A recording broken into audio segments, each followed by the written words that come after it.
سلام خدمت همه دوستان عزیز به کیچن تراپی خوش اومدید.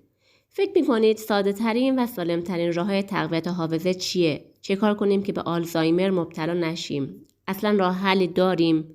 فراموشی دیگه داره اذیتتون میکنه و برنامه هاتون رو مختل کرده؟ چرا ظرف حافظه میگیریم؟ با این سالها روبرویید؟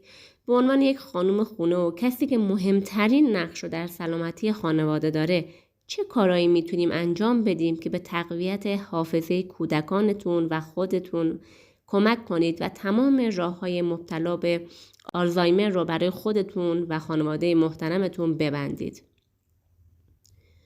خب نقش تغذیه بر هیچ کس پوشیده نیست. تغذیه میتونه تأثیر بسزایی در سلامت ذهن و مغز ما داشته باشه. به همین دلیل ما در این ویدیو سعی کردیم مهمترین نکات تغذیه مربوط به حافظه رو با شما در میون بذاریم. تو این قسمت همش توی آشپزخونه قرار نیست باشیم. آخه همونطور که محققان گفتن ما هم معتقدیم که تغذیه تنها خوردن از طریق دهان نیست. قراره تو این ویدیو به چند مدل تغذیه بپردازیم که همشون نقش مهم و بسزایی در تقویت حافظه ما دارن. تغذیه خوراکی از راه دهان، تغذیه بویایی، تغذیه‌های شنیداری که از راه گوش وارد بدن ما میشن و تغذیه از راه لامسه، چیزهایی که ما میتونیم با لمس اونها رو وارد بدن خودمون بکنیم.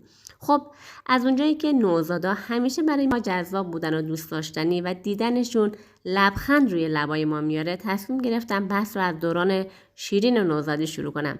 قدیمی های ما اینقدر با تدبیر بودند که از همون ابتدا برای حفظ رطوبت مغز و جلوگیری از سرما 2 کار خیلی مهم رو انجام میدادن. یکی روغن مالی ملاج سر و یکی پوشوندن سر با کلاه‌های نخی بوده.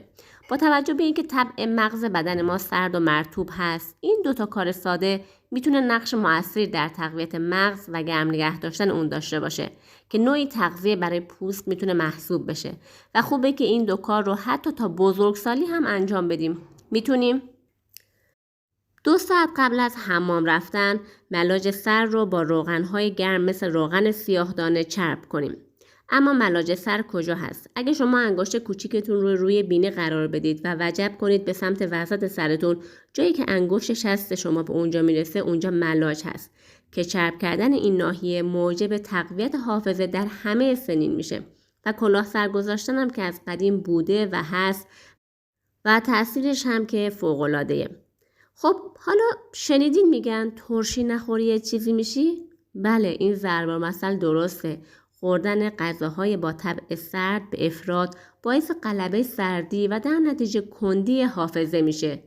اگه مامان شیرده هستید سعی کنید کمتر سبزیجات بخورید تا هم شیرتون پر انرژی تر و کم نفخ تر باشه، هم گرمی بخش. سعی کنید مواد غذایی با طعم گرم رو در سبد غذایی خانواده‌تون قرار بدید، مثل مغزیجات، عسل و یا میوه‌های گرمی مثل سیب، موز، انگور، انبه، خصوصا برای بچه‌ها که معمولاً استقبال خوبی از میوه‌ها دارن و میتونید از این قضیه کمال استفاده رو بکنید.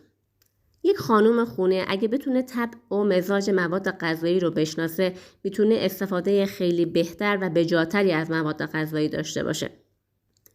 اما مطالعات و تحقیقات نشون داده که همه چیز با خوردن درست نمیشه. گاهی شنیدن، بله شنیدن، باعث کند شدن و یا تقویت حافظه شما میشه. مثل چی؟ مثل شنیدن بعضی از موسیقی ها که آرامش شما رو به هم میزنه، حافظه رو کند میکنه. گاهی این موسیقی یک آهنگ نامناسب ممکنه باشه. گاهی شنیدن حرف های سرد و ناراحت کننده مثل تشر زدن ها، سرزنش ها و خشونت های رفتاری میتونه باشه که همه اینها طبع خیلی سردی دارن، غم، استرس، نگرانی و میتونه تأثیر خیلی منفی روی سلولهای مغزی شما داشته باشه و طبع مغز شما رو هم علاوه بر اون سرد کنه. اما از اون طرف کلام پرمهر و محبت آمیز، کلام زیبا موجب تقویت حافظه میشه. حتی خوبه که تمرین کنید که خودتون رو هم سرزنش نکنید و تمرین کنید غم گذشته رو هیچ وقت نخورید که فقط در حال زندگی کنید. اینجاییه که دقیقاً فراموشی یک گزینه خیلی خوبیه و اگه ما فراموشکار باشیم در آرامش بیشتری هستیم. بریم سراغ تغذیه بویایی، چیزی که ما با نفس کشیدن و استشمام اون رو وارد بدنمون میکنیم. تحقیقات نشون داده که عطرهای طبیعی مثل عطر گلها یا سایر عطرهای طبیعی که در طبیعت هستن، مثل عطر میوه ها، شکوفه ها، اینها میتونن نقش مهمی در عملکرد و بهبود کارکرد مغز ما داشته باشن و به همون میزان عطرها و اسانس‌های غیر طبیعی و شیمیایی که متاسفانه الان به طور گسترده‌ای در اطراف ما هستن، مثل ادکلون‌ها، عطرهایی که در پودرهای ماشین لباسشویی هست، اسانس‌های خوراکی، اینها میتونن در کاهش حافظه نقش موثری داشته باشن. برای تقویت حافظه از لحاظ بویایی که تأثیر خیلی سریعی هم داره، میتونیم دود اسپند و کندر رو پیشنهاد بدیم که خیلی مؤثر هست و از قدیم الایام مرسوم بوده. و یا حتی اگه عطر طبیعی در اطرافتون نیست، بو کردن همین چوب دارچین، هل، میخک، مواد آروماتیک داخل آشپزخونه شما و داخل کابینت شما هست، میتونه به تقویت حافظه شما کمک بکنه. چند وقت پیش یه چیز خیلی جالبی که دیدم این بود که یک سری گردنبندهایی رو دیدم که از همین هل و میخک و مواد آروماتیک طبیعی بود که خیلی جالب بود برام و به همراه داشتن خب همچی چیزی میتونه یک عطر گرم رو همیشه با ما همراه کنه.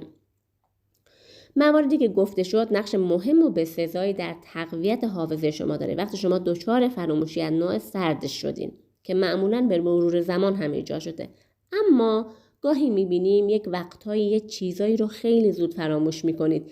این فراموشی پرشی و مقطعی که وجود داره و معمولاً هم از عدم تمرکز منشأ میگیره و تو بچه‌ها بیشتر ما شاهدش هستیم. این مدل فراموشی ها دلیلش چیه؟ چرا ما به این فراموشی های مبتلا میشیم که از عدم تمرکز ایجاد میشه؟ خب محققان گفتن یکی از دلایل عدم تمرکز و فراموشی مقطعی غلبه خشکی در مغز هست و مغز رطوبتش کم شده. طبق تحقیقات خیره شدن زیاد به اسکرین ها و صفحه های موبایل و کامپیوترها باعث یه خشکی عارضی در مغز میشه که این خشکی یکی از مهمترین عوارض عدم تمرکز و فراموشی های مقطعی و برشی هستش. خب راه حلش چیه؟ ساده ترین و جذاب ترین راه حلش برای کودکان اینه که اونها رو به طبیعت ببریم. بچه ها عاشق طبیعتن و شما میتونید از این فرصت کمال استفاده رو ببرید. طبیعت بهترین درمانگر برای بسیاری از اختلالات های رفتاری و جسمی در کودکان هست. یکی دیگه از کارهایی که ما میتونیم برای مقابله با این خشکی بکنیم روغن مالی ملاژ با روغن‌های گرم و تر مثل روغن بادام شیرین هستش و یا بو کردن عصاره‌هایی با طبع سرد و تر مثل بویدن لیمو ترش تازه، خوردن روزانه یک لیوان شربت عسل با لیمو ترش تازه و ترجیحاً با آب خنک هم به از بین بردن این خشکی‌ها خیلی به ما کمک میکنه.